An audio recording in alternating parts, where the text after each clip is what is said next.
না।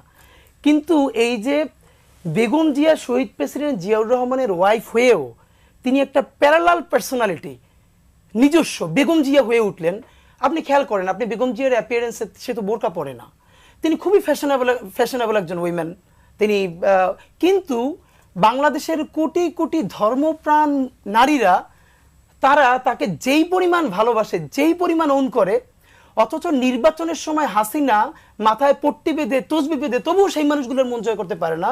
এর বড় কারণ হলো বেগম জিয়ার মধ্যে আজীবন কৃত্রিম কিছু নাই। উনি একদম ভিতরে যা, উনি বাইরে তা। আমি অন্তত এই যে দেখেন, উনি যে স্বাধীনতা সার্বভৌমত্বের প্রতীক হয়ে উঠতে পারলো, এটার অন্তত যে, এবং উনি এখন, হ্যাঁ অফকোর্স উনি বিএনপির নেত্রী, কিন্তু আপাও যেটা বললেন যে ওনারা ওনাকে মিস করেন, কিন্তু উনি যে জাতীয় অভিভাবক হয়ে উঠলেন, আমি একদম এখনই আপনাকে অন্তত 3টা ছোট ঘটনা বলতে পারি যে উনি মোর দ্যান বিএনপি বাংলাদেশের গার্ডিয়ান কিভাবে হলেন।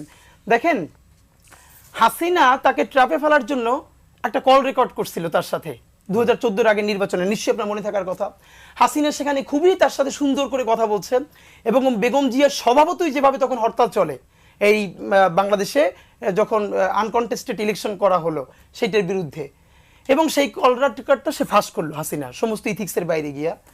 এরপরে পুরো শাহবাগ তন্ত্রের যে বুদ্ধিজীবীরা তারা বলা শুরু করলেন বেগম জিয়া প্রধানমন্ত্রীকে অনার করলেন না, তিনি একটা নেগোসিয়েশন করতে চাইলেন দেশের জন্য, করলেন না।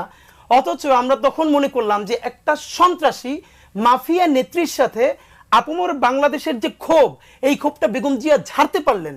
এবং মজার, আজকে আমার এই কথাটা খুব মনে পড়ে, একমাত্র শফিক রেহমান সাহেব তখন নয়াদিগন্ত অথবা আমার দেশে একটা বিরাট কলাম লিখেছিলেন যে উনি শেখ হাসিনার সাথে যেইভাবে কথা বলেছেন এই টোনটাই বাংলাদেশের টোন। দেখেন, আমি আপনাকে বলি যে হেফাজতের রাতে বেগম জিয়া বলেছিলেন ঢাকা মহানগর বিএনপিকে যে আপনারা তাদেরকে সাহায্য করেন।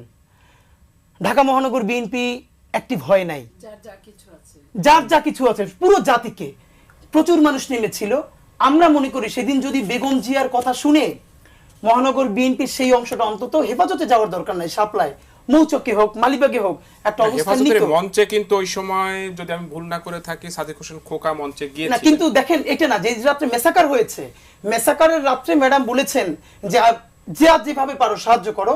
অন্তত যদি সেরকম একটা অবস্থান নেওয়া যেত তাহলে ওভাবে কিলিংটা হাসিনা করতে পারতো না। এই যে দেখেন, এই অবস্থান কিন্তু তাকে দুর্বল করেছে। তিনি হেফাজতের ব্যাপারে এই কথা বলতে দ্বিধান্বিত হন নাই। আমাদের তখন রাজনৈতিক মুরব্বী বলতে একজন বেগম জিয়া, এবং যে কোনো ক্রাইসিস তৈরি হলে আমার ধারণা উনি কাউকে যদি ফোন করে চা খেতে বলেন, এমন কোনো দল নাই যে মুহূর্তের মধ্যে সেখানে হাজির হবেন না। দেখেন, এখন কিন্তু বিএনপি জামাত ইসলামীর স্বাভাবিকভাবেই পলিটিক্যাল যেই মানে চলছে, তাদের মধ্যে ঝগড়া বিবাদ আছে।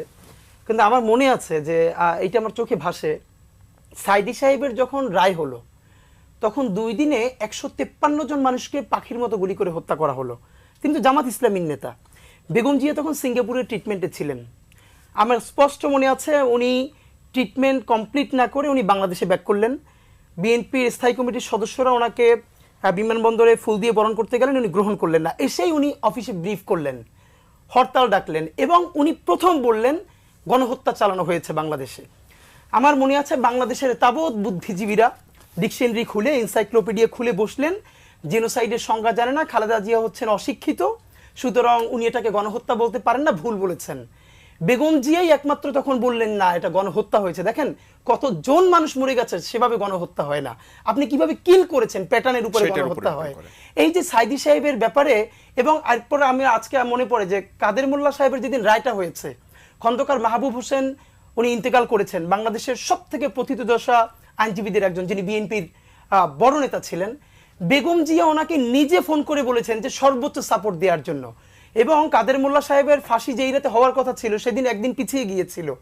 তখন ব্যারিস্টার আব্দুর রাজ্জাকের সাথে খন্দকার মাহবুব স্যার প্রধান বিচারপতির বাসার সামনে রাত্রির দাঁড়িয়ে আছেন, সেই নিয়ে আবার কাগজপত্র নিয়ে। কি ভয়ার্ত চেহারা! বেগম জিয়া সারা রাত জেগে সে খবর নিয়েছেন, এটা আমরা তখন জানতাম যে।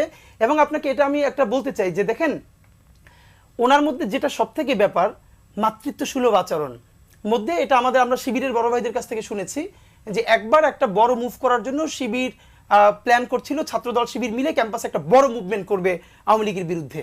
খুবই রিস্কি ছিল, কিন্তু উপায় ছিল না। তো বেগম জিয়া শুনে তারপরে দেখেন, মানে অবাক করবার মতো যে উনি ওনার শুধু দলের এবং এই বাচ্চাদেরকে কি পরিমাণ ওন করেন। উনি উঠে বললেন যে করতে পারলে ভালো হইতো, কিন্তু আমার ছেলেরা মনে হয় পারবে না, ওদের জীবন ধ্বংস হয়ে যাবে। ছাত্র দলের ছেলেদের কথা বলছিলেন যে এই রিস্কে যদি ওরা ফেল করে যায় তাহলে ওদের জীবন ধ্বংস করে ফেলবে। তো এই জন্য আপনাকে বলা, এবং আজকে 1997 সনে বিবিসি বাংলা একটা ইন্টারভিউ করেছিল বেগম জিয়ার, এটা এখনো ইউটিউবে আর্কাইভে আছে। তো আমি সবাইকে বলি যে বাংলাদেশে যারা নতুন পলিটিক্স করতে চায়, আমি অন্তত 100 জনকে আমাদের বন্ধুদেরকে বলেছি এই ইন্টারভিউটা যেন শোনে। উনি তখন বিরোধী দলীয় নেত্রী, বিবিসি বাংলা তাকে প্রশ্ন করছে যে ভারত বিরোধিতাই কি একমাত্র আপনার বা বিএনপির রাজনীতি? বেগম জিয়া উঠে বললেন, আমরা ভারত বিরোধিতা করি, কি বলেছে? আমি বাংলাদেশের রাজনীতি করি, স্বাধীনতা সার্বভৌমত্বের কথা বলি। বাংলাদেশের স্বার্থের কথা বলতে গিয়ে যদি কোনো দেশের বিরুদ্ধে যায় সেটা আমার কি দোষ? এবং শেখ হাসিনা 2008-এ নির্বাচিত হয়ে প্রথম যখন ইন্ডিয়া সফরে গেল তখন বেগম জিয়া বললেন, যদি দেশের জন্য ভালো কিছু করা হয়, আমি একদম শব্দটা ধরে বলতে পারি, তাহলে স্বাগত জানাবো। যদি কোনো ষড়যন্ত্রের চুক্তি করে আসা হয়, পথে কাঁটা বিছিয়ে দেব। পরের দিনই বাংলাদেশের সমস্ত মূলধারা মিডিয়া যারা এখন বিরাট বিএনপিপন্থী হয়ে উঠেছে তারা আর্টিকেল লিখলেন, বেগম জিয়া এইখানে কাটা বলতে কি বুঝলেন? গ্রেনেড হামলা, বোমা বিছিয়ে দেবে হাসিনাকে, ওই যে 21শে আগস্ট গ্রেনেড হামলা করেছে সেটাই বলছে। এই যে কোনো কিছুকে তোয়াক্কা না করে গণমানুষের কণ্ঠস্বর হয়ে উঠতে পারা, এবং ভাবেন তিনি কিন্তু একজন নারী, এবং একজন নারীর জন্য তার সন্তান হারানো।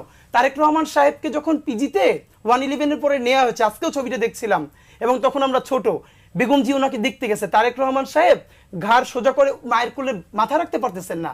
একজন মায়ের সামনে সন্তানকে পিটানো হচ্ছে, পরের সন্তানটাকে অলমোস্ট হত্যা করা হয়েছে, সবকিছু নাই হয়ে গেছে। কি পরিমাণ ওনারশিপ দেশ, মানুষের প্রতি কমিটমেন্ট থাকলে তিনি বলেন এই দেশ ছাড়া আমার আর কোনো জায়গা নেই, আমি আর কোথাও যাব না। আমি